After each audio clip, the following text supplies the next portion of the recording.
అలాగే అనుకున్నాను. అట్లాగా ప్రభా, ఫారిన్ ఫండ్ ఏమన్నా ఇస్తావు, అందరికీ చర్చిలు కట్టించాలని. నేను మందిర నిర్మాణకుడు అన్నాడు కదా. ప్రభు మాట్లాడుతున్నాడు, అలా కాదు నా కుమారుడా, మందిరం అంటే అది కాదు. అంటే మరి ఏది అన్నాడు. 1 తిమోతి 3వ అధ్యాయము 15వ వచనం చదువుకో అన్నాడు. అక్కడ చూస్తే దేవుని మందిరములు అనగా జీవము గల దేవుని సంఘములు అనుంది. చూసావా, మందిర నిర్మాణం అనగా సంఘ నిర్మాణము. సొలొమోనైనా కోరెషైనా మందిరాలు కట్టించాలి. సొలొమోనేమో అంతకుముందు లేని మందిరం కొత్తగా కట్టించాడు. ఆ మందిరము నేలమట్టముగా ధ్వంసము చేయబడినాక కూల్చివేయబడ్డ మందిరాన్ని మళ్ళీ నిర్మాణము చేశాడు కోరెషు. సొలొమోన్ అంటే కొత్త కొత్త సంఘాలు కట్టాలి, కోరెషు అంటే పడిపోయిన సంఘాలను బాగు చేయాలి. నువ్వు కొత్త సంఘాలు కడతావు, సంఘాలు లేని చోట సంఘాలు కడతావు, సంఘములు ఉన్న చోట వాటిని బలపరుస్తావు, మళ్ళీ ఉజ్జీవింపజేస్తావు అని చెప్పాడు. దేవా నీకు స్తోత్రము నాయనా అని ఎంత ఆనందం కలిగిందంటే, ఆ మంచం మీద యేసయ్య అట్లాగే ఉన్నాడు నిలబడి. ఆనందానికి పట్టజాలని ఆనందానికి ఏం చేయాలో అర్థం కాక గబాలుమని ప్రార్థన గదిలో నుంచి లేచి బోల్ట్ తీసి రోడ్డు మీదకి వచ్చి ఊరంతా పరిగెత్తారు. ఇంకా అక్కడే ఉన్నాడు ఆయన. ఎప్పుడో 2-3 గంటలకు వచ్చి ఎక్కడ పోయిన పిచ్చోడ్లాగా వెళ్ళి వెళ్ళి వెళ్ళి ఎక్కడో మూల మీద గంటన్నర అక్కడిక్కడ తిరిగిన తర్వాత ఆనందం అయిపోతుంది. ఓహో, దేవుడు నా పిలుపేంటో నాకు తెలియపరిచాడు. చాలా తిరిగిన తర్వాత కూడా టీ తాగాను, ఎవరో మధ్యలో కలిశారు, నాకు అట్లా వచ్చి 2-3 గంటలకు మళ్ళీ వచ్చేసరికి ప్రార్థనా గది నుంచి ఆ సన్నిధి వెళ్ళిపోయింది. లేదు, ప్రభువు లేడు అక్కడ. సరే, ఈ తర్వాత కొంతకాలం అయినాక, సరిగ్గా సంవత్సరం అయినాక ప్రభువును మళ్ళీ అడిగా, ప్రభువా నేనే ఈసారి, ఆయన వచ్చి నన్ను అడగడం కాదు, నేనే అడిగాను మోకరించి. అవును, సంఘము కట్టమన్నావు, ఉన్న సంఘాలు బోల్డ్ ఉన్నాయి, బాప్టిస్టు, మెథడిస్టు, లూథరను, సిఎస్ఐ, హెబ్రోను, పెంతుకోస్తు, బ్రదరను, ఇంకా బోల్డ్ ఉన్నాయి కదా. ఇన్ని సంఘాల గందరగోళంగా మళ్ళీ నాదో కొత్త సంఘమా ఎందుకు, నేను కొత్త డినామినేషన్ ప్రారంభించాలా ఎందుకు అని అడిగారు. అప్పుడు ప్రభు అన్న, మళ్ళీ దయామయుడండి ప్రభు మళ్ళీ వచ్చాడు. వచ్చి ఏమన్నారంటే, సంవత్సరము క్రితము ఈ సంగతి నేను చెప్పబోతున్నాను, నువ్వు మర్యాద లేకుండా నన్ను ఇక్కడ వదిలేసి ఊళ్ళోకి పరిగెత్తా. నా సెలవు తీసుకొని పోలేదు నువ్వు, నా సెలవు అడిగితే అప్పుడే నేను ఈ సంగతి చెప్తూ 1 year బ్యాక్ నీకు చెప్తున్నా నేను, నువ్వు మధ్యలో వెళ్ళిపోయావు. నీకు అది మర్యాద అయినా? చూడండి, 1 సంవత్సరం అయినాక అడుగుతున్నాడు ఆయన. అట్లాగే మనం న్యాయపీఠం ముందుకు పోయినాక చాలా అడుగుతాడు, అప్పుడు ఇట్లా చేసేవారు, అది మర్యాదేనా అని అడుగుతాడు. నేను అన్నాను, ప్రభు క్షమించు నాయన, నేను నిన్నేదో అమర్యాద చేయాలని కాదు, సంతోషానికి నాకు ఏం చేస్తున్నానో తెలిసింది కాదు ప్రభువా, నన్ను క్షమించు. అంటే నువ్వు కావాలని చేయలేదు నాకు తెలుసు, కానీ మర్యాద నేర్చుకో, నా సన్నిధి నుండి పోయేటప్పుడు వచ్చేటప్పుడు సెలవు తీసుకోవాలి. అలాగే నేను మరి ఇప్పుడు చెప్పవా? మరి చెప్తాను, చెప్పడానికి వచ్చాను. మళ్ళీ అదే చదువుకో, 1 తిమోతి 3:15 మళ్ళీ చదువుకో. ఆయన చెప్తున్నాడు అన్నమాట. క్లాసు సగంలో పోయాను, బయటికి పోయి వస్తే శిక్ష ఏంటంటే నువ్వు అదే మళ్ళీ చదువుకో. మళ్ళీ అక్కడే ఉంది, మళ్ళీ బైబిల్ తీసి చదువుకున్నాను. దేవుని మందిరములో అనగా జీవము గల దేవుని సంఘములో జనులు ఎలాగూ ప్రవర్తించాలో అది నీకు తెలియనట్లు ఈ సంగతులు రాయుచున్నాను. ఆ సంఘము సత్యమునకు స్తంభమును ఆధారమునై ఉన్నది. అని చెప్పాడు. ఆ సంఘము నువ్వు కట్టాలి. ఎన్నో సంఘాలు, డినామినేషన్లు ఉన్నాయి, కానీ ప్రతి డినామినేషన్ యొక్క బోధలో కొంతవరకు సత్యం ఉంది, కొన్ని విషయాల్లో అసత్యం ఉంది.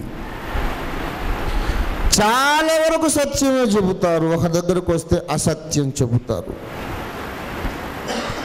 నువ్వు ఒక సంఘాన్ని కట్టాలి, ప్రతి విషయములో సత్యము సత్యము సత్యము గాక మరి ఏది ఉండకూడదు. ప్రకటన గ్రంథం 14:5లో ఉన్నట్లు వారి నోట ఏ అబద్ధమును కనబడలేదు, వారు అనింద్యులు, ఒక్క అబద్ధం ఉండొద్దు.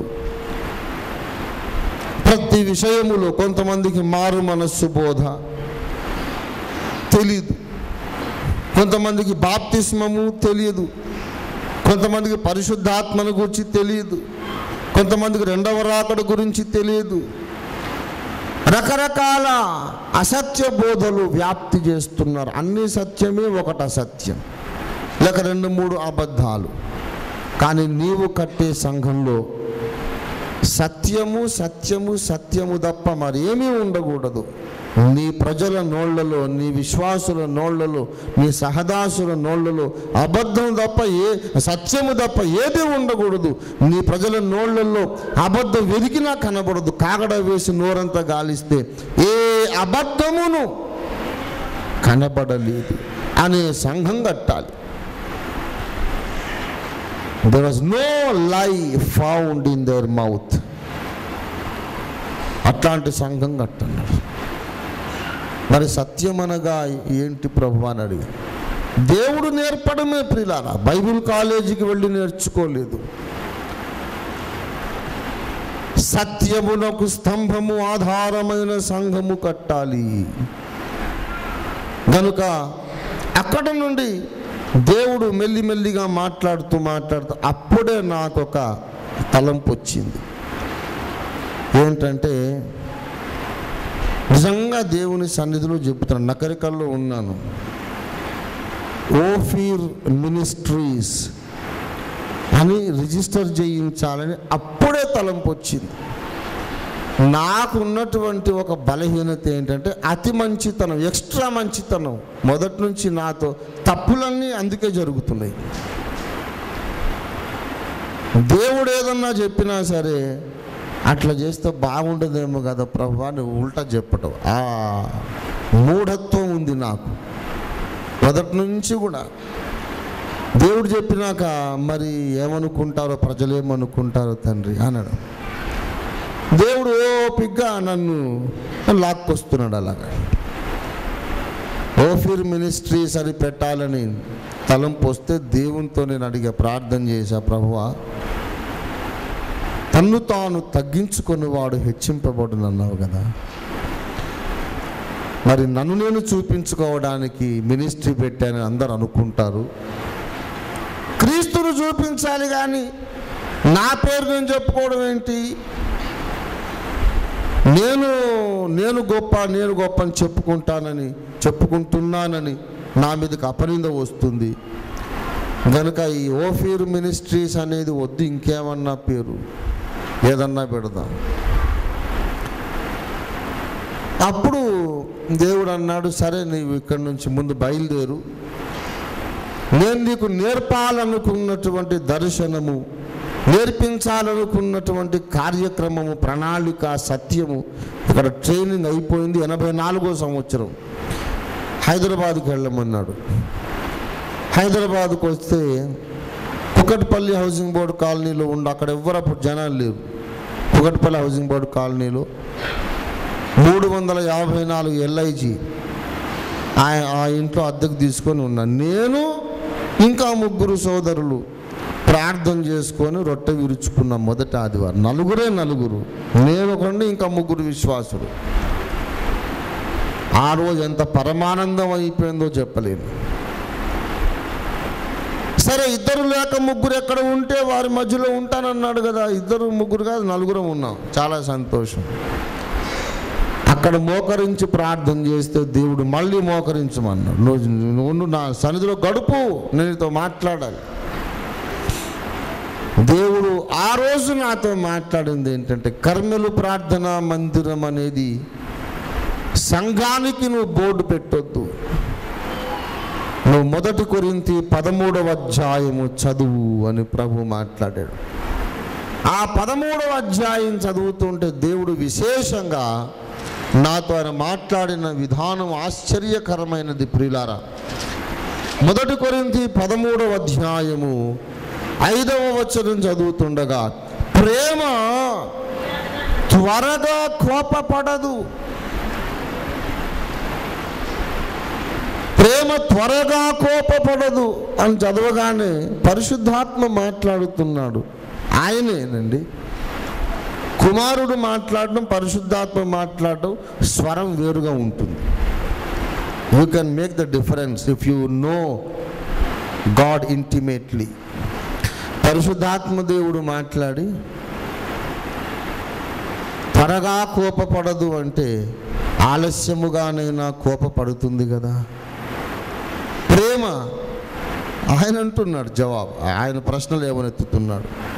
త్వరగా కోపపడునంటే అర్థం ఏంటి? త్వరగా కోపపడదు అంటే అర్థం ఏంటి? ఆలస్యముగానైనా కోపపడుతుంది కదా. నా బిడ్డలు ఎప్పుడు కోపపడాలో నువ్వు నేర్పించాలన్నాడు. ఎప్పుడు కోపపడాలో, దేన్ని అసలే కోపపడొద్దనే బోధ తప్పు. నా పిల్లలు కూడా కోప్పడాలి. ఎప్పుడు కోప్పడాలి, ఏ విషయాల కోసం కోప్పడాలో నువ్వు నేర్పించాలి. ఇంకా చదువుతున్నాను. ప్రేమ అంతవరకు నా ఉద్దేశం ఏంటంటే, ప్రేమ అంటే అందరితో ప్రేమగా ఉండాలి, వాళ్ళ అవసరాలు చూడాలి, వాళ్ళను వాళ్లకు సుఖంగా సౌకర్యంగా ఉండేటట్టుగా నా వంతు కృషి నేను చేయాలి. మానవ సంబంధమైన ప్రేమ అంతవరకే తెలుసు నాకు.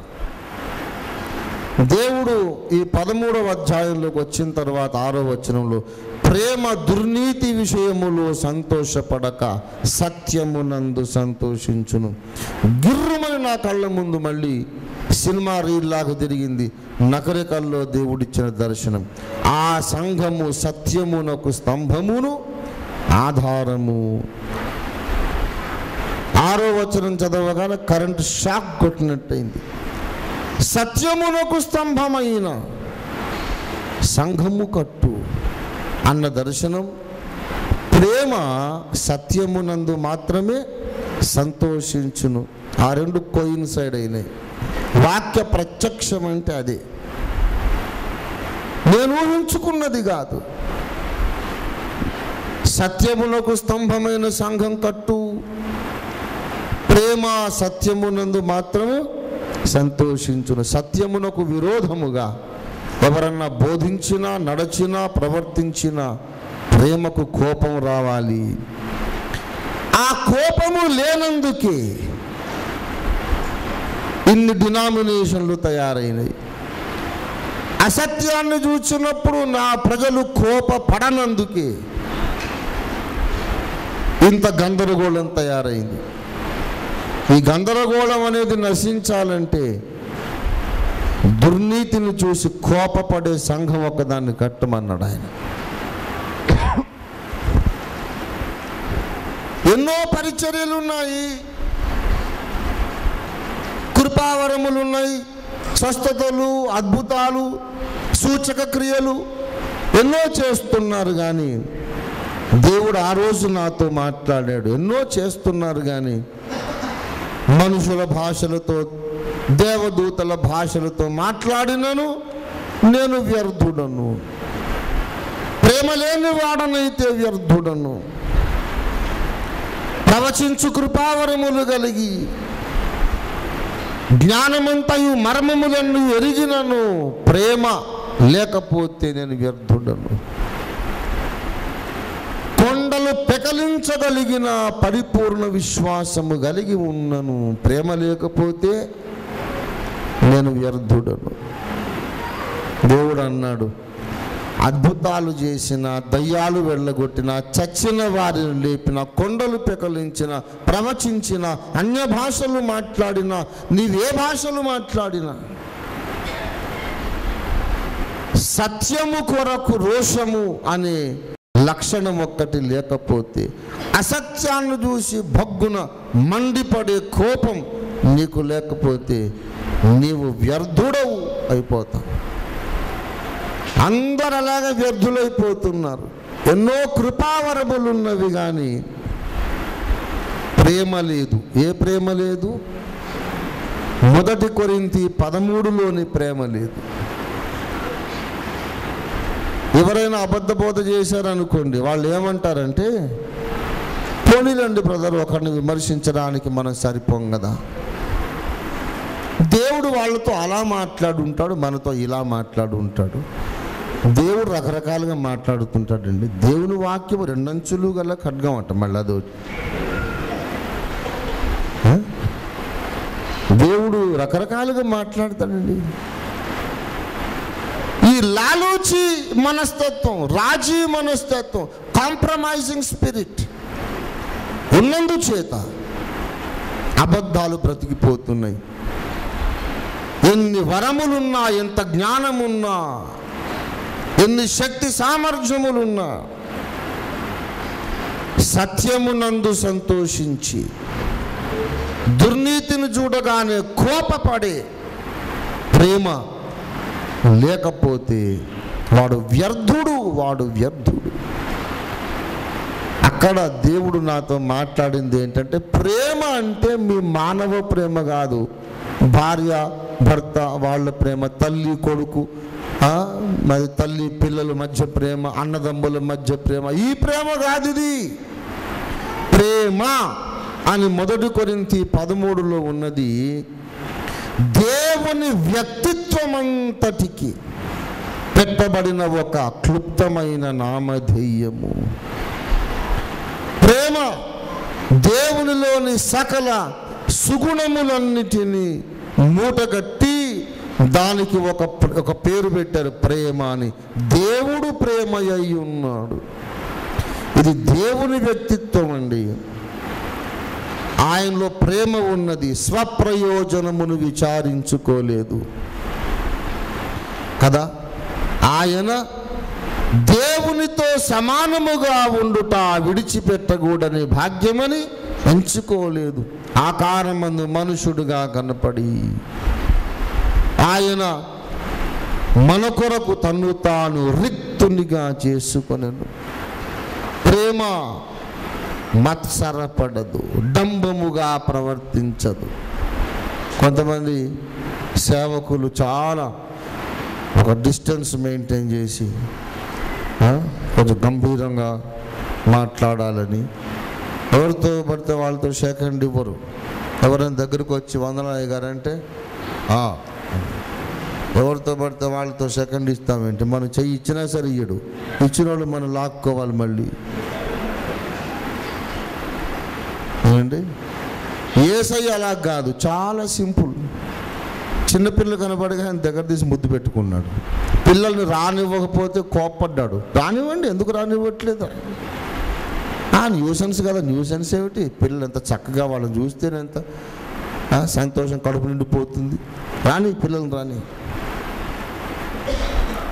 నిరుపేదలతో, సంఘములో చెడిపోయిన వారుగా ముద్ర వేయించుకున్న వాళ్ళతో, పాపి అయిన మనుష్యుడు అని సమాజం ముద్ర వేసిన వాళ్ళతో కూర్చున్నాడు, భోంచేశాడు, వాళ్ళ ఇంట్లోకి వెళ్ళాడు. కుష్ఠరోగులు, బిచ్చగాళ్ళు అందరినీ సమానంగా చేరదీశాడు. ప్రేమ డంబముగా ప్రవర్తించదు. అయితే ప్రియులారా, ఈ మంచి లక్షణములన్నీ నీకు రాణిస్తాడు సాతాను. కానీ 6వ వచనం ఒక్కటే రానియ్యడు. దుర్నీతి యందు సంతోషింపక సత్యమునందు. సత్యము అనేసరికే పెద్దలు ఒప్పుకోరు, మిగతావన్నీ ఒప్పుకుంటారు. బాబు మనం ప్రేమ కలిగి ఉండాలి, ప్రేమ కలిగి ఉండాలి. అవును, ప్రేమ కలిగి ఉండాలంటే అని ఎక్కడుంది అంకుల్ గారు అంటే 1 కొరింథీ 13లో ఉంది కదా. మరి దుర్నీతి విషయంలో ప్రేమ సంతోషించదు కదా, సత్యమందే సంతోషించును కదా. సత్యము నిలబెట్టడానికి అసత్యాన్ని పెకలించడానికి మీరేం చేస్తున్నారు? బాబు, అది మనం చేయాల్సిన పని కాదు, దేవుడు చేయాలి నాయన, మనం కాదు. అవును, మరి సత్యమునందు సంతోషించే ప్రేమ, దుర్నీతిని చూసి కోపపడే ప్రేమ మనం కలిగి ఉండమన్నాడా? పౌలు లేకుండా దేవునికి ఉండాలని చెప్పాడా? మనం కలిగి ఉండమన్నాడుగా. అంటే మనం అంత తోళ్ళం కాదు నాయన. మరి ఎంత తోళ్ళం? దుర్బోధలు పెంచే అంత తోళ్ళం. పిల్లరా, ఈ ప్రత్యక్షము కలుగలేదు ఇంతవరకు. 2000 సంవత్సరాలుగా సంఘము అనేది సత్యమునకు స్తంభమై ఉండాలి. సత్యానికి స్తంభముగా ఉండాల్సిన సంఘానికి 1 కొరింథీ 13లోని ప్రేమ కలిగి ఉండాలి. 1 కొరింథీ 13లోని ప్రేమతత్వము ఏ సంఘంలో ఉంటుందో ఆ సంఘము సత్యానికి స్తంభము కాగలుగుతుంది. 1 కొరింథీ 13లోని ప్రేమ ఏ సంఘంలో ఉంటుందో ఆ సంఘం సత్యానికి స్తంభం కాగలుగుతుంది.